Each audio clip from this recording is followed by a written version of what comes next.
hand, but also introducing the glasswork. So that image on the right is that previous piece being built. And this piece, again, it's sort of like a contemplative space. You sort of sit in and look and you wander through, and it really sort of is this sort of jubilant colors that kind of cascade. It's almost like a shrine, sort of little vignettes. And what it does to the architecture, the light sort of gets splayed through the space. So how the sort of like unexpected arrays from work. And then this was just in Miami. This was, I took a small part of that to Miami Beach, and these windows are sort of quotes of those pachinko balls that you saw earlier, but they're vinyl. They're sort of drawings. So I kind of, this is sort of like the new stuff. And now we get to, this is in Burma, these beautiful stupas, and they're all beautiful brick, brick. And so these are the remains. So when I got asked to do this show, I was at the Guggenheim, and there was an exhibition of Christopher Wall's work, and there were these photographs of these ruined buildings in New York and ruined buildings in Berlin. I was standing there going, I have my own ruins. I'm going to make something out of them. So I came home and I had all these piles and stacks of bricks, and I thought, these. Anyway, so I ended up showing them, and they also led to works that were sort of inspired by Moroccan tile work, and I made these pieces that were sort of set in the ground. And the day that we had 3.5 days to install the glass piece that you just saw and this piece, and we had 30 volunteers, and I thought they were going to be children. I was really worried. But in fact, there were 30 engineers, and I said, well, okay, I've got 2 pallets, and how many bricks are on one pallet, and how big a circumference can you build? And so in 3 hours, these people really knocked out building, helping me build these or realize these pieces, which I think maybe another subtext, is it gets complicated, but how might, in this situation, this is just coming to me right now, like the apprentice, like potentially, the community might be part of the building process. But particularly with this piece, it was really interesting, just, there was, and everybody loved doing this work. I mean, and then at the end of the day, everybody was like, oh my gosh, I got to help make a work of art. And even at Eskenazi, the sheetrock people or the wood, the stud people, the construction crew, people would come up and go, I framed that, hole for your artwork, and I painted that wall, and it wasn't just like painting any wall, it was painting, they became part of the artwork. And I think, particularly in the public realm, that's one of the things that really is a great joy, is it's inclusive, and it potentially could be more inclusive.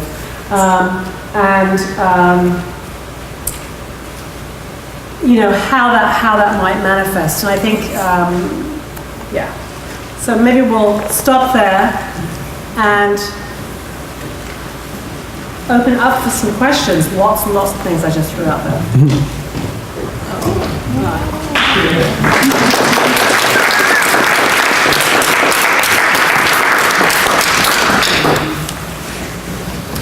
So how many people have been to Burma? How many people have been to Italy? Okay. How many people to Egypt? Yay. India? Who wants to go to any of those places? Yes. I charge you all to travel as much as you can, particularly to places that you're terrified of going to. That's probably the one place, not the comfort places, but the uncomfortable places. Because the rewards, I mean, obviously as my work shows, there's a real love of being in those places, and then indirectly how it then influences the work. So, but other questions?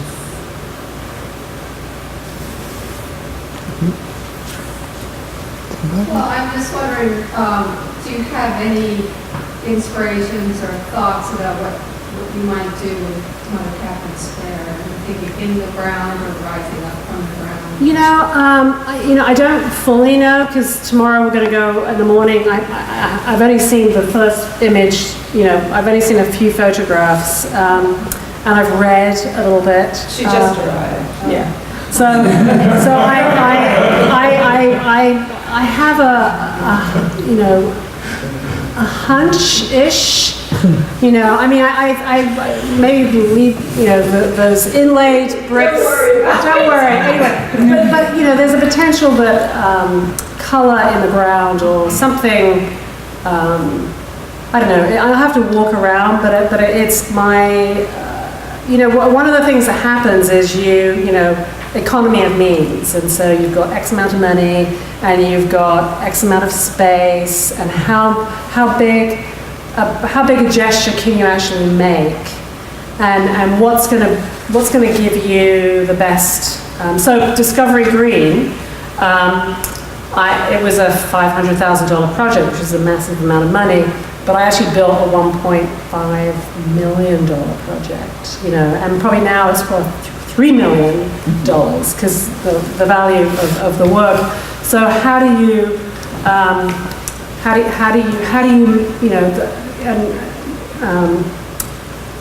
that's the wonder and the joy, is discovering how to make a gesture that's not precision made boxes that costs X, Y, and Z, but how can you make something that's going to have a big impact and yet and then inspire. And I suppose that's the challenge, and it will be the challenge for all of the artists that come.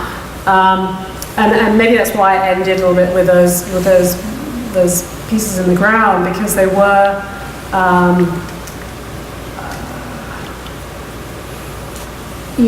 potentially they could be much larger and much grander and kind of create pathways of kind of jubilance. I don't know quite what that really means yet, but could you talk a little bit how you approached the color in the piece Discovery Green? Yeah.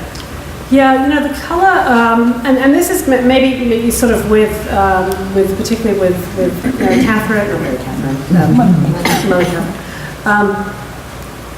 She did so many different things, and these colors that I use, often I'll install at a private home, say, and someone will say, well, I hate orange, or I hate purple. Well,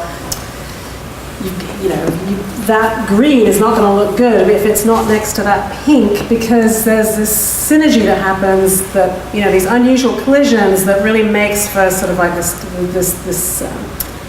unexpected vibrancy. And I think maybe one of the things that I have to offer this community is sort of placing kind of color is my thing, and so how might color be manifest here? And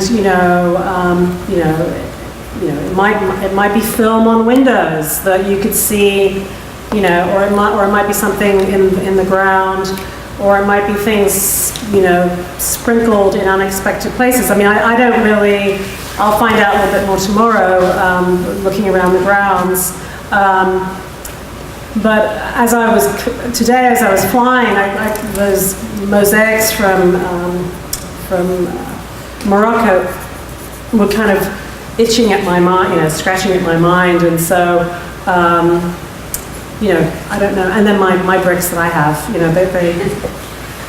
I do think the notion of how to create something here that would involve a community, whether it be the university community or the greater community, and how potentially, because the labor to do something is expensive, and so how do you, and then the budget is small, so how do you then share that wisdom? And I think the creativity is such a we are so wealthy because we get to do it, but most people don't get to do it. And to share in that, just the joy of, gosh, gosh, look what we did, you know, we laid perfectly level, you know, or something. I mean, I just think it creates more of a community, and then I think it also gives something back, and it gives sort of potential ownership. So I think also ending at that image just seems like it would be a good, or that would be one model that I would use in this situation, and actually might be a nice situation to bring the bigger community into the campus, and maybe people of, not just the young people, but people of all ages and all spectrums of life that would have an opportunity to make something. So, and I'm just riffing here right now. I'm just a little jazz improv, but that's sort of, you know, there's a... No, you can please continue to ask questions. The provost and I are going to leave just to hold a dinner table. I just want you to know we're not stomping off in a huff. Yes. If you look ahead 20 or 40 years, how or at what point, or do you even see a point where the transformation or transcendence becomes more of the fertility, the creativity that's really in every human being? But to see this campus, to awaken the minds for the challenge to go very deeply within, to unpack what you're unpacking, where the creativity that's inherent to all life is a garden, and to come here is really a universal. Yes. And to awaken that in the young artists, the older artists, in this community. How do you see that happening after you leave here, or when you potentially may be here? Not that you're not already here. Well, you know, I mean, I can just sort of speak to it in terms of how my work has been received in other places, and it seems to create a fascination and joy. So the piece in Houston, Chicago is sort of near to many people here, and you know, Anish Kapoor's been at Millennium Park. He and I were at college together in London, and my work in Houston is the icon for Houston. His work is the icon for Chicago, and I mean, it is amazing just to see. I mean, I love just to be a fly on the wall and just watch people look at my pieces, because you just don't, you know, it's a corporal, it's a body, mind, emotional response. It's less of an intellectual response.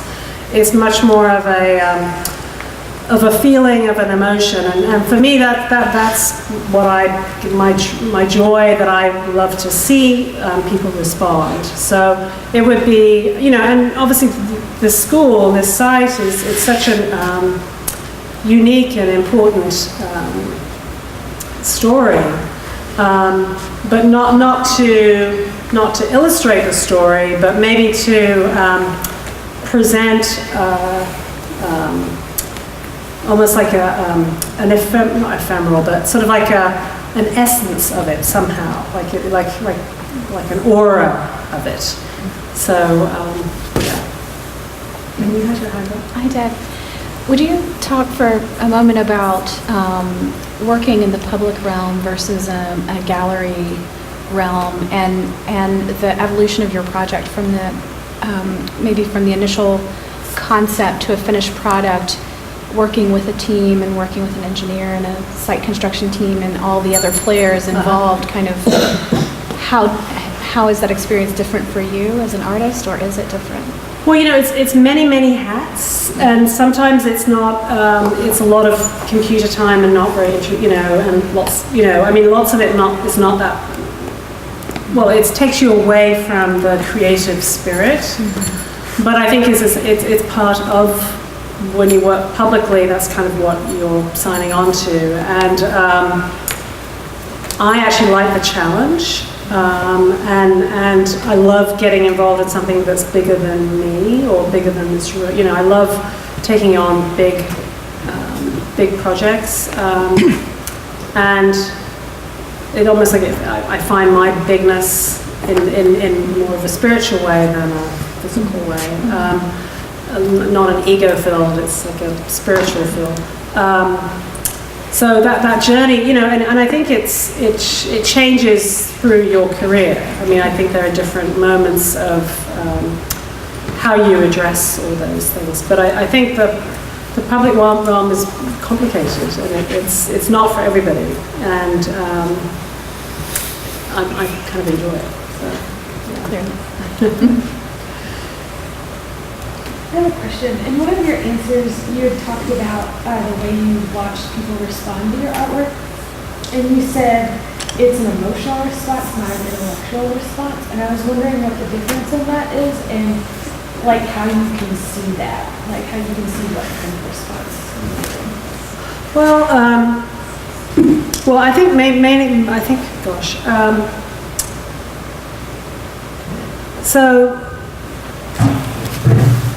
you know, different artists respond differently to what. So I have a friend who works very much with counting of her time, and everything's got a logical, and there's a sort of fabulous story, and we share parallel ways of working, but hers is all about the story, and mine's sort of not about the story. It's about almost like the threads, the invisible threads that holds us all together. And I love the unexpected collisions of color. So, and there's stories to those colors. So there's a pink and a green that I put together that's from a tea service at the Getty of this Russian tea service from circa 1800s. That you would never think about these two colors together, but it's that tea, you know. So there's little stories like that. But I think, you know, I just love the power that the work seems to have. And so I was installing in a private home, and this wonderful collector is very sort of, you know, he just talks all the time, and, you know, so we were there for 3 hours and he didn't say a word. And his wife goes, I've never seen him not say a word. And, you know, I think it's sort of like there's a sort of stillness and quietness and sort of, I don't know, maybe that's a challenge for me to try and figure out how to describe that, but it definitely has, it's of a different plane. Yeah, I think that's why I was like provoked to ask the question, because that was such like a profound statement to me. Yeah. Like how is that something that's noticed? But yeah, I get what you're saying. Did you have a question? No. No, that's a great question. I'll be thinking about it. Yes, that's a great question. Any others? Well, thank you all for coming out tonight, and thank you all for, it's been an honor and a pleasure. So, and thank you for joining us. So I'd like to invite you back on campus March 23rd at 4:30 for our second artist guest, Janice Wright. Will be coming to talk about her work, and we'll be sending out a notification about that. And then for the campus community, after our third artist visit, which we will announce soon, but it'll be sometime in April. So in April, late April, early May, we'll be sending out a campus-wide survey to get your feedback and input on who you think would be the best candidate for this project and why. So your input will be considered, and it's important that this is a whole campus community process. So thank you very much for coming.